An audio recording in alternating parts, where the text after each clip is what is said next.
So I've been doing this online plant-based cooking course lately, and I've been really enjoying it, and I thought I would share some of the things that I'm learning with you. And one of the most important things that I found very helpful was having good knife skills. Because to be honest, I love cooking, but I was always cutting myself. And until I mastered this way of chopping my food,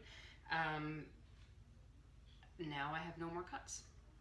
And the saying is, you are what you eat, but it should really be you are what you cut, because if you're not cutting your food, means that you're not eating food that you're cooking yourself. So therefore probably eating more processed things that are higher in sugar and all kinds of chemicals and stuff that you can't pronounce. So we all know that eating whole foods, whether it's plant-based or animal-based, that's your decision. I'm not a vegetarian, I'm not vegan, but I do like to incorporate some plant-based meals into my diet. So therefore I did this course to get a little bit more understanding of how to cook it properly. So what you do need to start with is a very good sharp chef's knife. And one of the mistakes I used to make was I used to use a paring knife, which was way too small for some of the vegetables and fruits that I was cutting.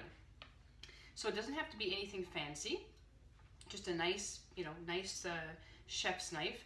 And the way that we hold it is you want to have a nice grip with your hand. One of the mistakes I used to make is I used to place my index finger on the top of the knife and cut like that. But that's not very stable. So to have a nice grasp is number one. Number two, you want to have a nice big cutting board, okay? So that you have plenty of room on your cutting board to cut your food. One of the mistakes, again, that I used to make would be to have a small cutting board and not enough room for my knife. So the technique I'm going to show you now is called the rolling technique. And what you have to remember is that the tip of your knife is going to, you can see here, the tip of your knife will always stay in contact with the board to start with. And then you kind of take the tip and drag back, and then place the knife on the board and go forward. So it's a rolling technique. It's not a chop, chop, chop. So the knife is always in contact with the board. And as you can see, it's my wrist that's doing most of the action here. So you drag back and forth, back and forth. And then as you gain more confidence and more practice, then it can become a little bit of a quicker movement, which will look like this. So you can practice that, and next I'll show you some of the cuts with some vegetables. Okay, so I'm going to use a cucumber for an example. So first of all, we always have to make sure that your fingers are safe. So in order to slice this cucumber in half, I'm going to hold it with my thumb and my index finger on either side and just slice through like that.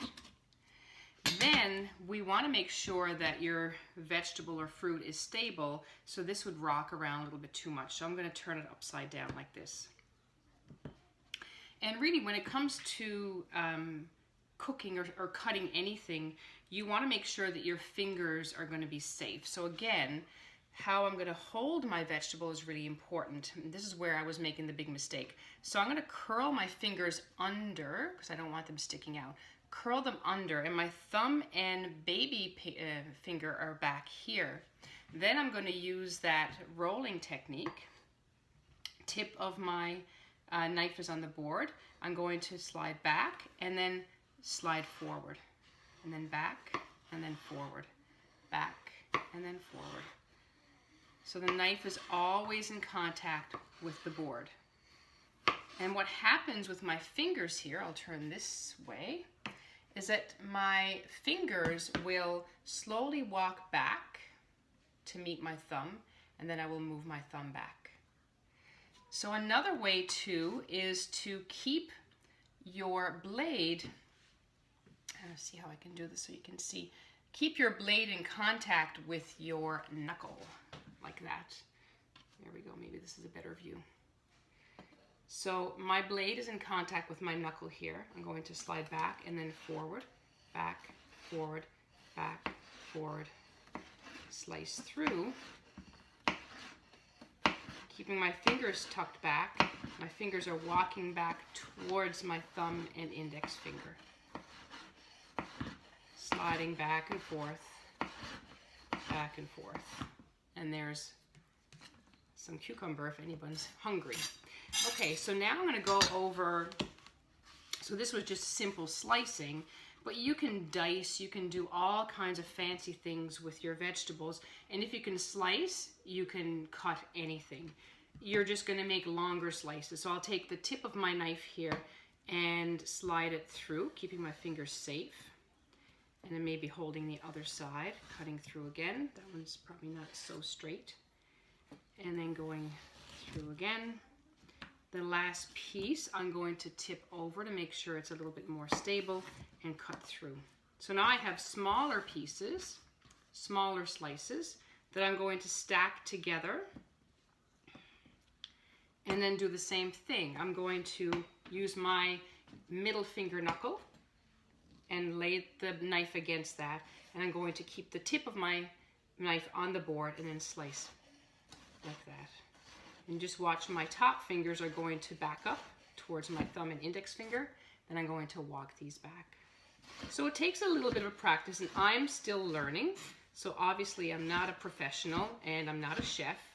But I think it's important, if you're going to spend a lot of time in your kitchen, to learn how to do this properly so that cooking no longer becomes a chore. Because if you want to eat well and you want to eat more vegetables, you're going to have to chop. And in order to chop, it's important to do it properly. And then it becomes, you know, kind of a craft. It becomes something that you should enjoy. So we're never too old to learn new things. So let me know how that goes for you. Give it a try and chop, chop, chop. The more you do it, the more comfortable you will be and the easier it will be for you. I hope you enjoy. Let me know how you're doing. You can visit my website at www.healthcoachkelly.ca. I have a bunch of recipes listed there, and I hope to hear from you. Thanks for watching.